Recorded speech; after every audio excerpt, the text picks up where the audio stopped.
Kerala government advocate Russell ജോയുടെ കേസിന് supreme കോടതിയിൽ പിന്തുണയ്ക്കണം. Okay. അത് ഒരു കണക്കിന് അങ്ങനെ പറയുന്നത് വലിയ കഷ്ടമാണ്. നമ്മുടെ ഗവൺമെന്റ് പിന്തുണയ്ക്കേണ്ടതാണ്. അതെ. നമ്മൾ അവരുടെ പുറകെ ചെന്നുകൊണ്ട് പിന്തുണയ്ക്കണമെന്ന് പറയുന്നത് നമ്മുടെ ഗതികേട് കൊണ്ട് പറയണമെന്ന് വിചാരിച്ചത്. നമസ്കാരം, മലയാളി വാർത്തയിലേക്ക് സ്വാഗതം. വയനാട്ടിലെ ദുരന്തബാധിത പ്രദേശങ്ങളെ സന്ദർശനത്തിന് ശേഷം സംസാരിക്കവേ 1979 ഗുജറാത്ത് മോർബി ഡാം ദുരന്തം പ്രധാനമന്ത്രി നരേന്ദ്രമോദി ഓർത്തെടുത്തിരുന്നു. കനത്ത മഴയിൽ ഡാം പൂർണ്ണമായി നശിച്ചുവെന്നും മോർബി നഗരത്തിൽ വെള്ളം കയറിയെന്നും മോദി വയനാട് സന്ദർശനത്തിനിടെ പറഞ്ഞത്. ഇതൊരു മുന്നറിയിപ്പ് എന്നോണമാണ് ആകെയുള്ള ഒരു വിലയിരുത്തൽ. എന്തായാലും മോദി പറഞ്ഞ ആ ഒരു സംഭവം അവിടെ നിൽക്കട്ടെ. മുല്ലപ്പെരിയാറിൽ വിദഗ്ധ പരിശോധന നടന്നിട്ടില്ലെന്നും അത് ഉടൻ ഉണ്ടാകണമെന്നും അഡ്വക്കേറ്റ് റസൽ ജോയി മലയാളി വാർത്തയോട് പ്രതികരിച്ചിരിക്കുകയാണ്. കേന്ദ്രത്തിന് ഈ വിഷയത്തിൽ എന്ത് ചെയ്യാനാകും എന്നതടക്കമുള്ള പ്രതികരണം അദ്ദേഹം മലയാളി വാർത്തയോട് നടത്തിയിരിക്കുന്നു. പ്രതികരണത്തിലേക്ക്.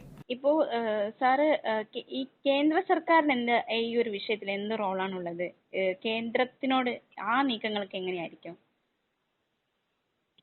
കേന്ദ്ര സർക്കാരിന് എന്റെ കേസിൽ സുപ്രീം കോടതിയിൽ വന്നിട്ട്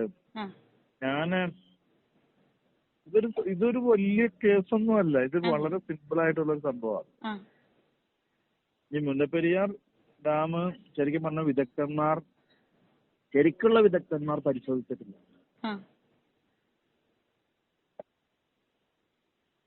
അതായത് ഞാൻ സുപ്രീം കോടതി പറഞ്ഞിരിക്കുന്നത് ഇന്റർനാഷണൽ റിലയബിലിറ്റി സയന്റിസ്റ്റുകൾ വന്ന് ഡാം പരിശോധിച്ച് അതിന്റെ ഡേറ്റ് ഓഫ് ഡീകമ്മീഷനിങ് ഫിക്സ് ചെയ്യണമെന്നുള്ളതാണ്.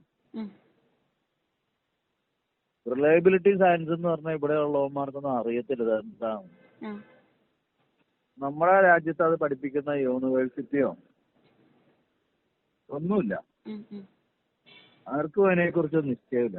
പക്ഷെ റിലയബിലിറ്റി സയൻസ് ആണ് ലോകത്തിലെ എന്ത് സാധനവും എത്ര നാൾ നിൽക്കും എന്ന് പറയാൻ അധികാരപ്പെട്ടവര്.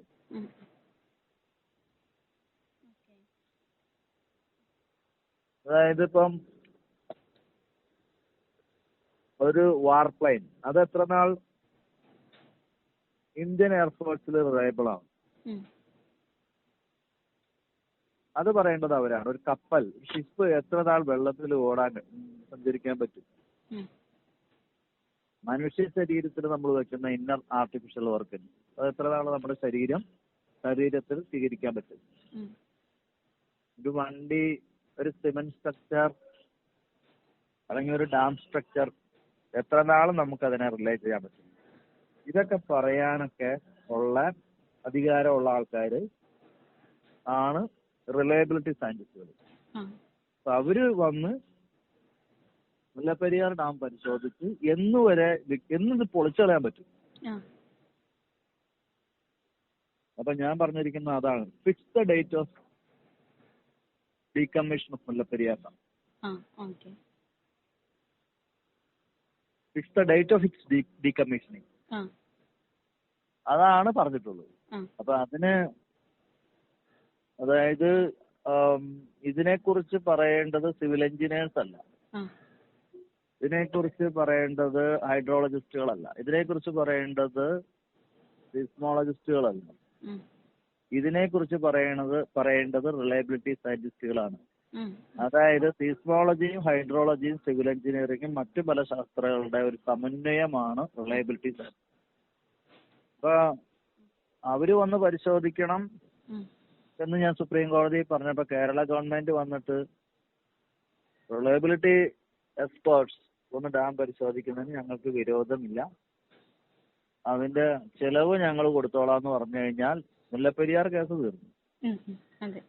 സുപ്രീം കോടതി പറയോ എക്സ്പേർട്സ് പരിശോധിക്കുന്നത്? അതൊരു ഗവൺമെന്റ് ഒന്ന് പറയുമ്പോ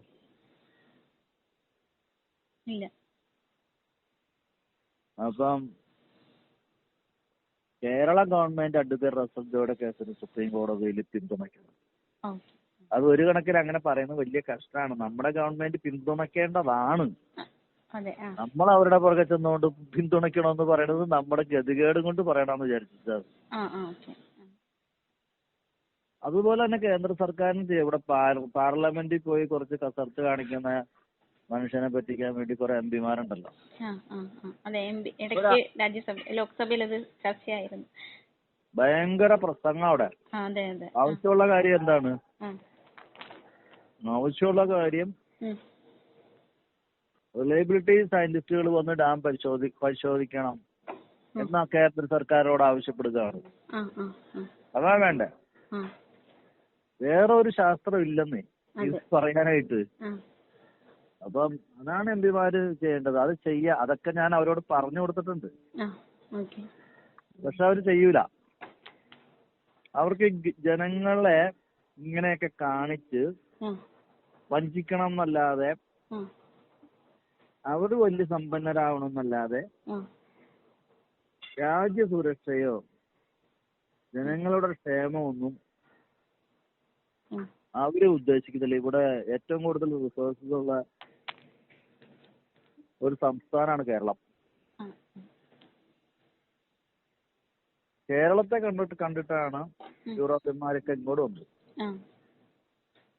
ഇപ്പൊ ഇവിടെ ഗതിയിലാണ്ട് ഇത്രയും റിസോഴ്സസ്, നാച്ചുറൽ റിസോഴ്സസ് ഉള്ള ഒരു സ്ഥലം ലോകത്ത് എവിടെയും ഇല്ല. എന്നിട്ട് ദാരിദ്ര്യത്തോട് സർക്കാർ തന്നെ എല്ലാ വർഷവും കടം മേടിച്ച് കൂട്ടി നമുക്ക് നിക്കപ്പുറത്ത് ഇല്ലാത്ത അവസ്ഥയിലേക്ക് എത്തിച്ചിട്ടുണ്ട്. റിസോഴ്സസ് ഒക്കെ കുറച്ച് ആൾക്കാർ മാത്രം കൈയടക്കി വെച്ചിരിക്കുന്നു. ജനങ്ങളിലേക്ക് അത് എത്തുന്നില്ല.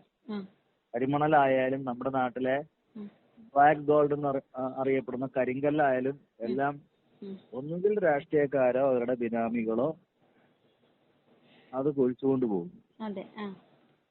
ജനങ്ങൾക്ക് അതിന്റെ യാതൊന്നും കിട്ടുന്നില്ല. ജനങ്ങൾ ദാരിദ്ര്യത്തിലും കഷ്ടപ്പാടിലും ദുരിതത്തിലുമാണ്. ഇത്രയും റിസോഴ്സസ് ഉണ്ടായത്. ജനങ്ങളെ നമ്മൾ എഡ്യൂക്കേറ്റ് ചെയ്യണം. എങ്ങനെ പറഞ്ഞ് മനസ്സിലാക്കുന്നതാണ്? സ്കൂളിൽ ചെല്ലുമ്പോൾ തന്നെ ഇവരുടെ തലയിലേക്ക് രാഷ്ട്രീയം അടിച്ചു കയറ്റാം.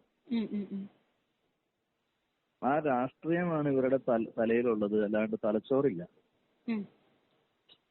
പറഞ്ഞു മനസ്സിലാക്കേണ്ടി വരും. ഇത് വലിയൊരു ടാസ്ക് ആണിത്, ആൾക്കാരെ പറഞ്ഞ് മനസ്സിലാക്കാന്നുള്ളത്. നമ്മൾ നിരാശയിലാവുന്നില്ല, നിരന്തരം ശ്രമിച്ചുകൊണ്ടിരിക്കണം. നിങ്ങളുടെ തലയിൽ തലച്ചോറ് മാത്രം മതി, രാഷ്ട്രീയം വേണ്ടെന്ന് പറയാനായിട്ട്. നമ്മൾ തമിഴന്മാരെ കണ്ടുപിടിക്കണം, അവർക്ക് രാഷ്ട്രീയമില്ല. അതിന്റെ ഏറ്റവും ബെസ്റ്റ് എക്സാമ്പിൾ ഞാൻ പറഞ്ഞ ജല്ലിക്കെട്ട് വിഷയം തന്നെയാണ്. ഒരു രാഷ്ട്രീയക്കാരെ അവർ വിളിച്ചില്ല. പക്ഷെ രാഷ്ട്രീയക്കാര് ജനങ്ങളുടെ പുറകെ ചെന്നു, അല്ലെങ്കിൽ അവർക്ക് നിലനിൽപ്പില്ല. അതുപോലെ തന്നെയാണ് അമേരിക്കയിലും, തമിഴന്മാരെ പോലെ തന്നെയാണ് അമേരിക്കയിലും. പ്രസിഡൻഷ്യൽ ഇലക്ഷൻ വന്ന കാൻഡിഡേറ്റ് വന്ന് പറയും അടുത്ത 5 കൊല്ലത്തേക്ക് എന്താ ചെയ്യാൻ പോകുന്നത്. അത് നോക്കിയിട്ടാണ് ആളുകൾ വോട്ട് ചെയ്യുക. അല്ലാണ്ട് നമ്മുടെ നാട്ടിൽ പോലെ ഞാൻ കമ്മ്യൂണിസ്റ്റുകാരൻ, ഞാൻ കമ്മ്യൂണിസ്റ്റ് പാർട്ടിക്ക് മാത്രമേ വോട്ട് ചെയ്യുള്ളൂ, ഞാൻ കോൺഗ്രസ്സുകാരൻ, ഞാൻ കോൺഗ്രസിന് മാത്രമേ വോട്ട് ചെയ്യുള്ളൂ, അല്ലെങ്കിൽ ഞാൻ BJP-ക്കാരൻ, അങ്ങനത്തെ വിവരം കെട്ട ജനങ്ങൾ ലോകത്ത് ഇവിടെ മാത്രമേ ഉള്ളൂ. നമ്മള് പോളിസി ബേസ്ഡിൽ വോട്ട് ചെയ്യണം. ഇലക്ഷൻ മാനിഫെസ്റ്റോ അനുസരിച്ച് വോട്ട് ചെയ്യണം. കാൻഡിഡേറ്റിനെ നോക്കി വോട്ട് ചെയ്യണം. കഴിവും പ്രാപ്തിയുള്ള ആൾക്കാരെ നോക്കി വോട്ട് ചെയ്യണം. ഇതൊന്നും നോക്കാണ്ട് വെറുതെ രാഷ്ട്രീയം നോക്കിയാണ് ഇവിടെ വോട്ട് ചെയ്യുന്നത്. അത് നമ്മുടെ നാടിനെ നശിപ്പിച്ച് വെണ്ണീറാക്കി ഒരു ഗതിയില്ലാതെ ആക്കി നമ്മള് തന്നെ മൊത്തത്തിൽ ഒഴുകി പോകുന്ന അവസ്ഥയിൽ ഇപ്പൊ ആയിട്ടുണ്ട്. ഭാവി ചരിത്രം പറയൂലേ, കുറെ മണ്ടന്മാര് ഇവിടെ ഉണ്ടായിരുന്നു, അവർ ഒഴുകിപ്പോയി.